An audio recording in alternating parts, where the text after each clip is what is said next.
Só pegar o material aqui. Tranquilo. Olá, pessoal, já estamos ao vivo. Atrasamos uns minutinhos, mais uma vez, por culpa minha. Eu estava numa cidade aqui do lado, em um compromisso, acabei atrasando. Agradeço e dou boa noite ao professor Samuel pela paciência de me esperar mais uma vez, como na semana anterior, né?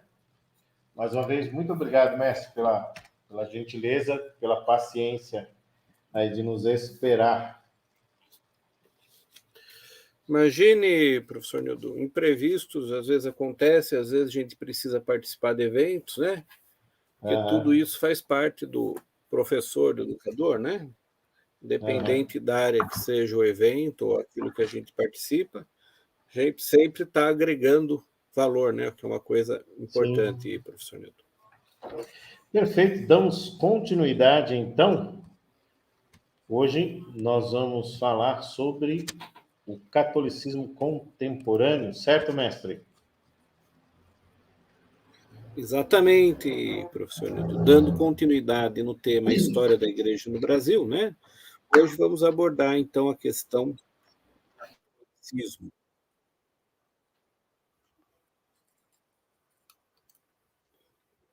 E, diante disso, professor Nildo, conforme a gente já viu anteriormente, né?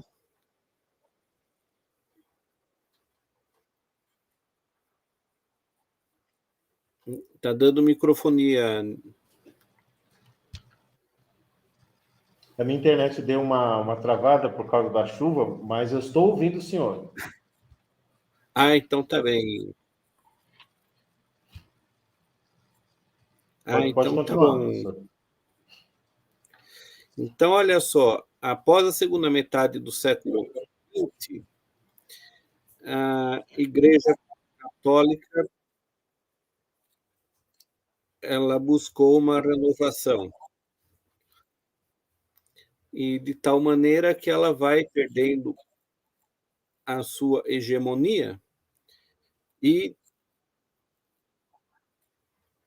diante disso, as igrejas cristãs com outras denominações acabam crescendo no Brasil, professor Nildo.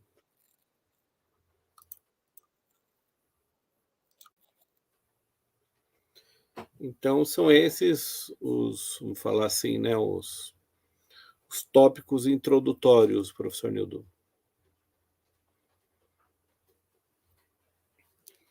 Um outro ponto também importante é que o Do catolicismo, protestantismo, independentemente dos dogmas ou das doutrinas contrárias que apresentam, um apelo à experiência.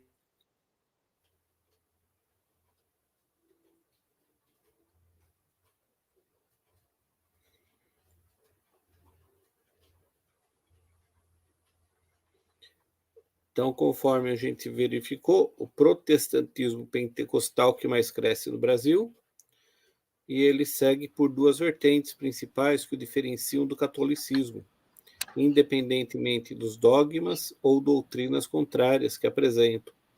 Um apelo à experiência espiritual personificado na prática da glossolalia e um culto popular que está onde o povo está. Igrejas estão abertas nas regiões periféricas das cidades, além do fato de que pastores também fazem parte da sociedade que lhes pastoreiam, trazendo uma grande simpatia e carisma por parte da comunidade, professor Nildo. Perfeito, professor. A glossolalia, ela é comumente conhecida como dom de falar em línguas estranhas, né? Que é algo muito presente no protestantismo pentecostal.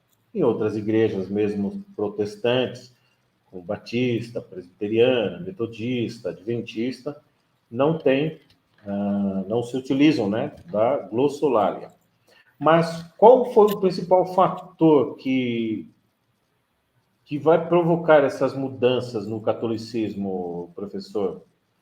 Olha só, É o então, Concílio do Vaticano II, é isso? exatamente, o Concílio do Vaticano II, que aconteceu entre os anos 1962 e 1965, que foi apontado por doutrinadores como a resposta da Igreja para os desafios da modernidade.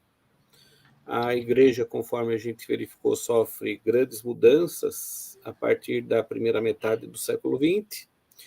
Entre elas, nós tivemos 2 guerras mundiais, também um avanço tecnológico, também na área de armamentos, né?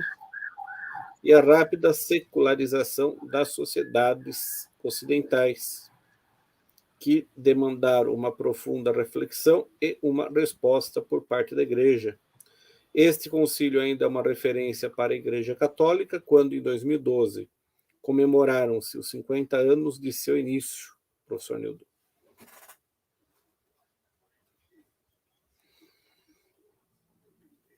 Então, olha só, com o término da Segunda Guerra Mundial, iniciou-se o movimento de otimização de reconstrução na Europa e a queda dos movimentos fascista e nazista, que proporcionou um avanço do discurso democrático em todos os níveis da sociedade, professor Nildo.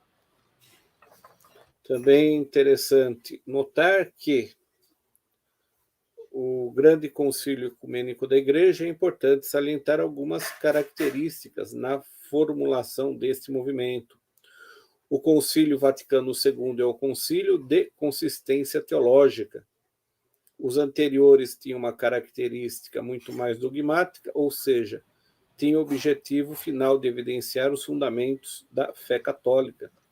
Seu idealizador foi João XXIII, que tinha o objetivo de que o resultado desta união conciliar pudesse expressar de uma maneira muito mais assertiva aquilo que já está estabelecido pela própria Igreja, mantendo a essência da doutrina sem perverter os seus preceitos, professor Nildo. Então, o Papa João XXIII aí, ele foi como se fosse um divisor de águas, né, professor? Exatamente. Criou-se ali um estado de tensão interna, né, e de intransigência, que culminou aí com o chamado do Papa João XXIII, que teve aí o início em 7 de outubro de 1962. Isso é importante para que as pessoas que estejam pesquisando, né, possam ter uma noção, né, da magnitude, que não pode ser analisada desconsiderando o componente histórico também, né? Como pesquisadores, é necessário que seja feita uma leitura da sociedade daquele momento e na qual as decisões eram e foram tomadas, né? Caso contrário, nós poderíamos imaginar que a decisão de instituir o Conselho Ecumênico partiu unilateralmente do Papa. E não, né? Era um clamor da sociedade, do Vaticano, né?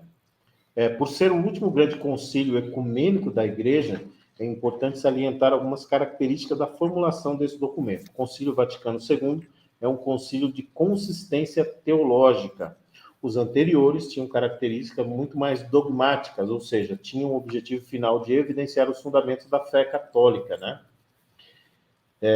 Os ensinamentos teológicos da doutrina católica apresentavam a dificuldade de sair dos seminários e dos cursos de teologia para chegar até a vida dos fiéis, né? E esse distanciamento aí, né, as missas eram celebradas em latim, tinha somente o clero tinha acesso, né? Então, assim,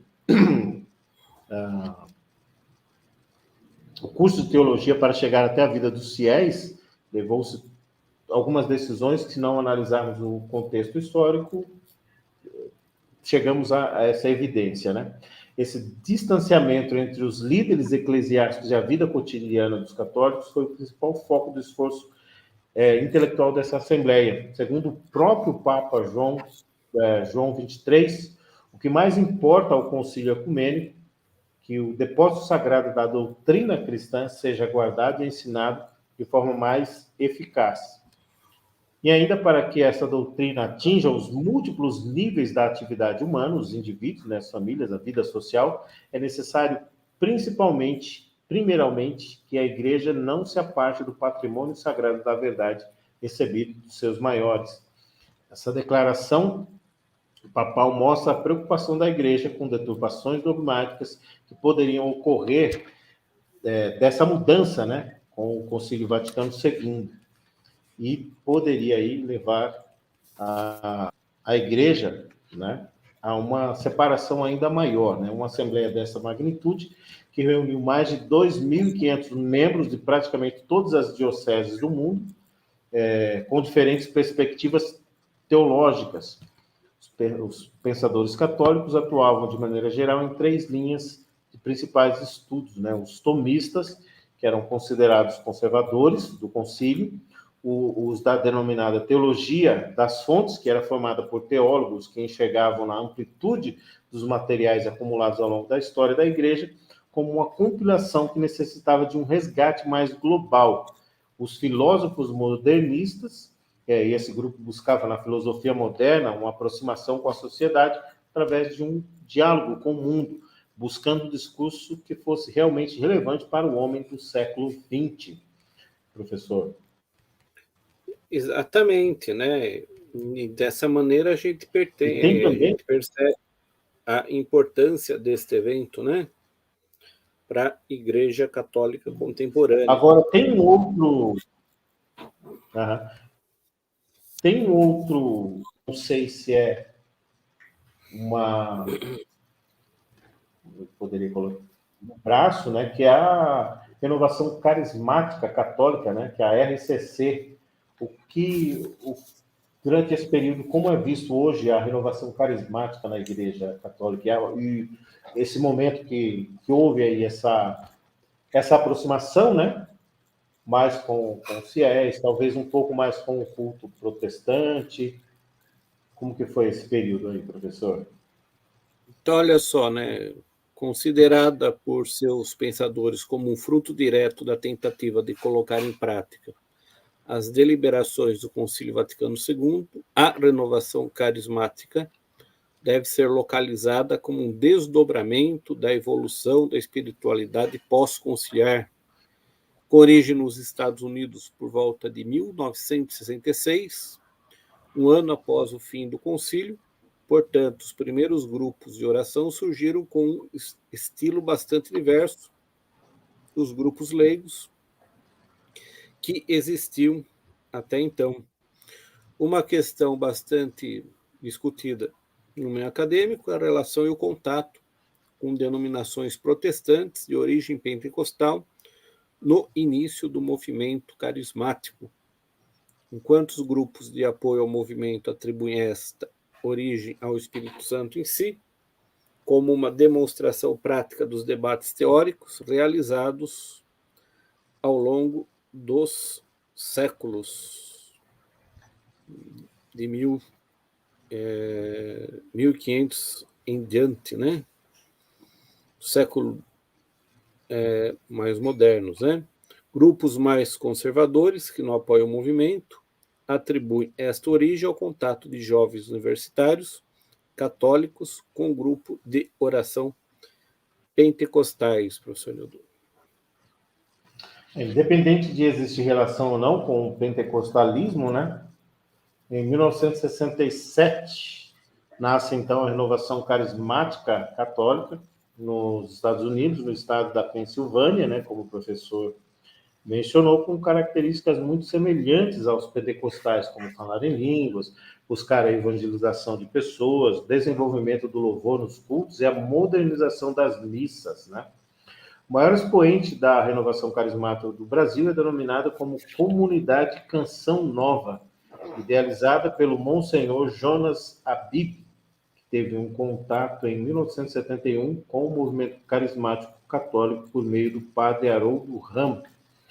E desde que ele teve esse contato, iniciou, né, o movimento dos jovens, que resultou na fundação, em 1978, da Comunidade Canção Nova, no município de Cachoeira Paulista, no estado de São Paulo.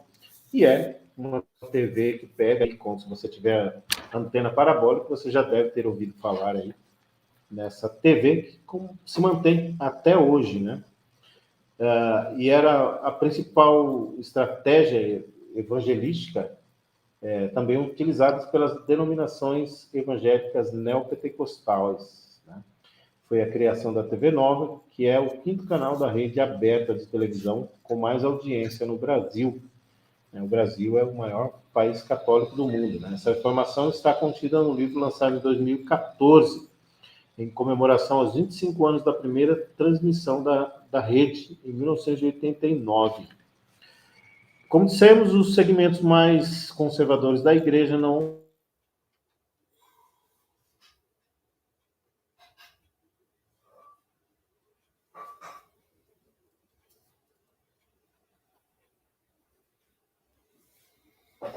Bom, então, diante disso, né, o grande desafio desses grupos nos próximos anos será manter seu equilíbrio doutrinário e dogmático para permanecer com uma identidade católica, na medida em que o Vaticano permaneça com dificuldades de implementar as mudanças tão necessárias de atualização de seu discurso teológico neste século XXI, onde acontecem grandes mudanças, principalmente em razão da era digital que está em curso, e isso também acaba refletindo na forma de se ensinar a doutrina religiosa, professor Nilton. Perfeito, mestre. E tem um outro ponto importante também, né? Que é a teologia da libertação. Sim, né? A teologia da libertação, juntamente com o movimento carismático, também foi um marco importante para a reflexão sobre os rumos da igreja, que a igreja deveria tomar no século XX em diante, né? Este movimento tem origem no fim dos anos 60, também após o término dos trabalhos do Concílio Ecumênico Vaticano II, tendo seu auge entre o final das décadas 60 e 70. Alguns elementos teóricos contribuíram para a sua aceitação por parte da Igreja Católica, sobretudo na América Latina. Durante esse período, tivemos ditaduras militares em muitos países latino-americanos, né?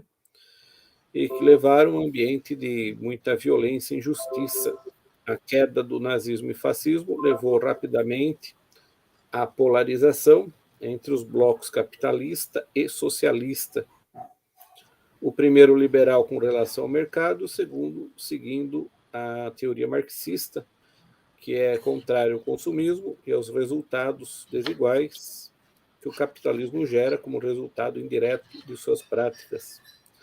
A somatória desses elementos gerou este pensamento bastante controverso de origem por parte do próprio Vaticano. Considera-se que um dos maiores expoentes da teologia da libertação é o teólogo e sacerdote peruano Gustavo Gutierrez, professor Nilson. Perfeito. Aqui no Brasil, nós temos alguns expoentes dessa corrente, podemos dizer assim, né? Um deles é o Leonardo Boff, né, professor? Sim, Leonardo Boff, que tem várias obras, né, nessa linha de pensamento, né? Então, conforme você disse, no Brasil, o maior intelectual, o teólogo Leonardo Boff, hoje ex-frei, porque também foi penalizado pela Igreja por aderir e criticar a postura do Vaticano. Sua principal obra é Jesus Cristo Libertador, de 1971, que aponta para uma reconstrução do Jesus histórico dentro das perspectivas da teologia da libertação, que rendeu muitas críticas por parte da Igreja Católica, professor.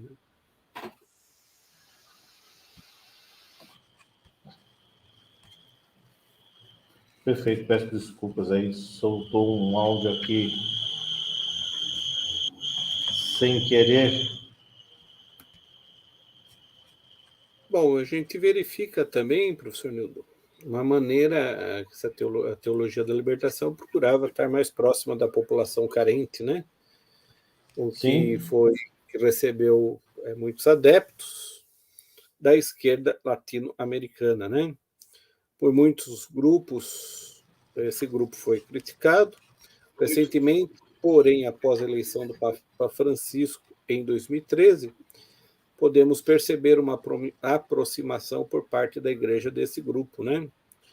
Como o Papa latino-americano, Francisco declarou por diversas ocasiões sua preocupação com os mais pobres. Está em curso uma tentativa de aparar as arestas teológicas que tanta divisão causaram para que, através da simplicidade do Evangelho, o objetivo de cuidar do pobre transpassasse as fronteiras da caridade, mas que a igreja possa ser um importante agente de transformação espiritual e também social da população, principalmente das mais carentes. Professor Nildo.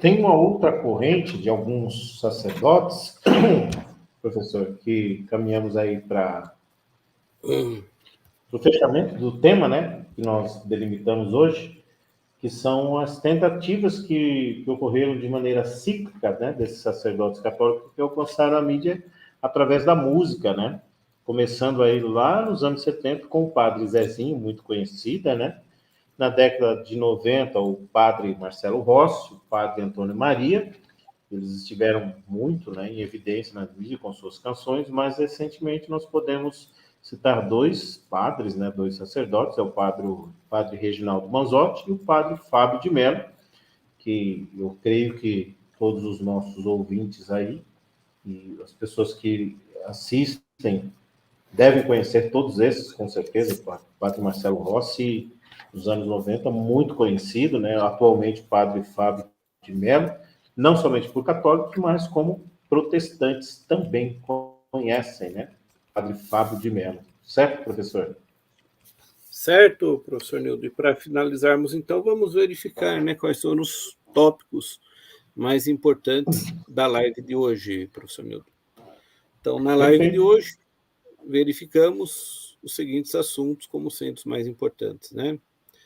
A igreja secular esteve atrelada à coroa portuguesa até a proclamação da República. Seu envolvimento com a metrópole retardou o crescimento efetivo da igreja, pois ela esteve vinculada às cidades. O interior ficou relegado a um segundo plano dos interesses de Portugal. Com a proclamação da República, Estado e Igreja se separam. Esta separação permitiu que outras religiões pudessem entrar no país e trouxe a liberdade que a Igreja Católica precisava para expandir o controle espiritual sobre o povo. Na segunda metade do século XX, através do Concílio Vaticano II, a Igreja procurou modernizar seu discurso, embora alguns teólogos não concordem com as mudanças que ocorreram, resultando em novos movimentos, como a teologia da libertação e a renovação carismática católica. E, por fim, professor Nildo, estes movimentos são uma resposta da Igreja ao crescimento das denominações evangélicas no Brasil, em especial as pentecostais, as quais serão estudadas na próxima semana, na próxima live, professor Nildo. Exatamente, nós vamos estudar então o protestantismo no Brasil. Para você que tem acompanhado a série, não perca mais essa, já deixa aí anotado, na próxima quinta-feira estaremos aqui novamente, dando continuidade nesse tema, e o seu comentário, a sua curtida, o seu compartilhamento é muito importante para a gente, tá? Isso nos indica que você está gostando do tema, e para a gente é um grande prazer compartilhar com vocês. Estarmos aqui esses minutos semanal com vocês, com aprendizados também para a nossa vida. Grande mestre, muito obrigado, uma excelente noite. Deixo com o senhor aí as palavras finais. Obrigado, professor Nildo Moraes. Convidamos a todos, né, que na próxima semana nos assistam novamente, né? Deixe um like, compartilhem as lives em suas redes sociais. Muito obrigado a todos e até a semana que vem, professor Nildo. Até. Excelente restante de semana. Bom feriado a todos. Que assim seja a todos.